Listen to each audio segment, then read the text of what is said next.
एक काम करते हैं, पहले ग्रीन ले लेते हैं फिर रेड निपटा लेते हैं। ग्रीन में आयशर मोटर्स के साथ शुरुआत कर रहा हूँ। वो बुलेट जो है ना, और बुलेट का कोई मुकाबला नहीं है इस देश में एक्चुअली। अगर आप देखें कितनी बाइकें आई, कोई इनको डेंट नहीं करा पाया।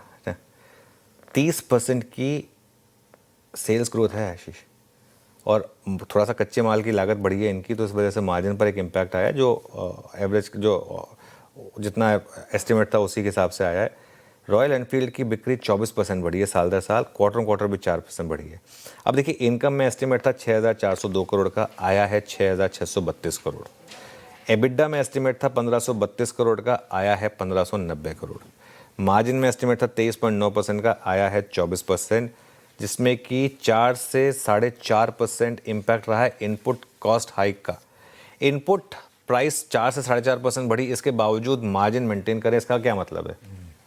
जो इनपुट कॉस्ट है वो आप पास कर रहे हैं, भैया मेरा सरदर्द नहीं है, आप संभालो, आपकी बाइक महंगी हो जाएगी, बात कर रहे हैं और लोग खरीद भी रहे हैं। ये बाइक ही इस तरीके की है, ठीक है। तो खैर, एक ऐसा स्टॉक जो आप डिक्लाइन में अगर आंख बंद करके खरीदें तो हमेशा आपको प्रॉफिट देता है। ये पहला स्टॉक हो गया आज का, ठीक है। ग्रीन में दूसरा स्टॉक है एस्ट्रल। मुझे लग रहा है एस्ट्रल आज चलना चाहिए।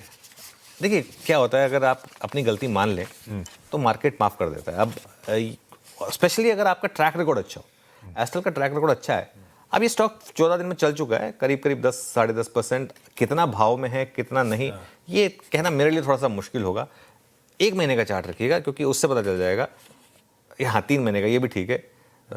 तो हाँ, 3 महीने का रख दीजिए, उसमें आई थिंक दिख रहा है, पिक्चर ज़्यादा क्लियर हो रही है। वो जो गिरावट आई थी वो ज़्यादा क्लियरली दिखाई देगी, तो ठीक है। लेकिन मतलब थोड़ा वोलेटाइल रह सकता है ये स्टॉक, लेकिन फिर भी क्योंकि ये वापस लिया तो एक बार के लिए मुझे लग रहा है कि गैप अप होना चाहिए। अब गैप अप टिकेगा या नहीं टिकेगा, आई थिंक ये थोड़ा सा कहना मुश्किल होगा यहाँ पर। सिरमा एसजीएस को मैं ग्रीन ले रहा हूँ। ये Q1 के जो नतीजे हैं ना, ये मार्केट बंद होते होते आए थे। हमने बात भी की थी कि नंबर्स काफ़ी अच्छे लग रहे हैं। ईएमएस सेक्टर में तेज़ी का अच्छा मोमेंटम है। आज HSBC की खरीदारी की राय है, 1750 के बड़े टारगेट भी हैं। रेवेन्यू ग्रोथ 68% की, जबकि एस्टिमेट 46% का था। और ये काफ़ी इंटरेस्टिंग है स्टॉक, तो इस वजह से इसको मैं ग्रीन में ले रहा हूँ। अब आता हूँ मैं रेड वाले स्टॉक्स पर। 2 तो एक्सीडेंट है, 2 एक्सीडेंट है। पहला है वारी एनर्जीज। वारी एनर्जीज के देखिए, पहली बात तो Q1 के नतीजे कमज़ोर हैं, लेकिन 11 बजे मैनेजमेंट की कॉन कॉल है। लेकिन ये आज का एक्सीडेंट ऑफ द डे हो सकता है। 9 बजे के जब हम रिविजिट करेंगे, प्लीज़ ये लाइन ऐड करिएगा। रेवेन्यू इनका जो था अनुमान 8100 करोड़ का था, उसके सामने 7932 करोड़ आया है। एबिडा 1440 करोड़ आया है, जबकि अनुमान 1677 करोड़ का है। और मुनाफा 1141 करोड़ के अनुमान के सामने सिर्फ 850 करोड़ का आया है। तो इस वजह से इसको मैं आज एक्सीडेंट ले रहा हूँ, लेकिन कॉल 11 बजे है, उसके बाद देखते हैं। हो सकता है तब तक ना गिरे और उसके बाद गिर जाए, इसकी पॉसिबिलिटी रहेगी। तो ये पहला एक्सीडेंट।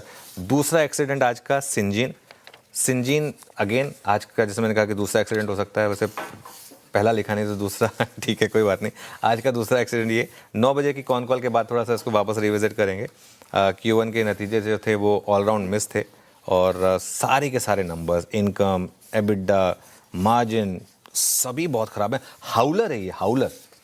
अभी एफएनओ का हिस्सा नहीं है, वरना तो सबसे इजी शॉट होता है ये।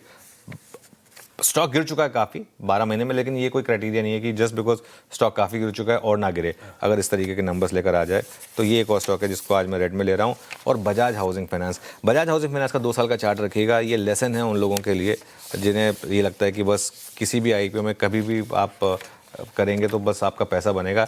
इस स्टॉक ने पैसा बना के नहीं दिया। इस स्टॉक ने सिर्फ उनको पैसा बना के दिया जिनको बाई चांस लिस्टिंग में अलॉटमेंट मिल गई, लॉटरी लग गई उनकी, सिर्फ उनको पैसा मिला। लिस्टिंग के दिन इसने हाई लगाया था, उसके बाद से वो सिर्फ वन वे गिरा है सिर्फ, और 188 से 87।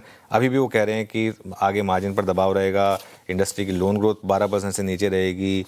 ऐसे में क्यों वैल्यूएशन दें इनको इस तरीके की? तो ये आपका एक और स्टॉक हो गया। तो ये आज के आपके बिग स्टॉक्स हैं।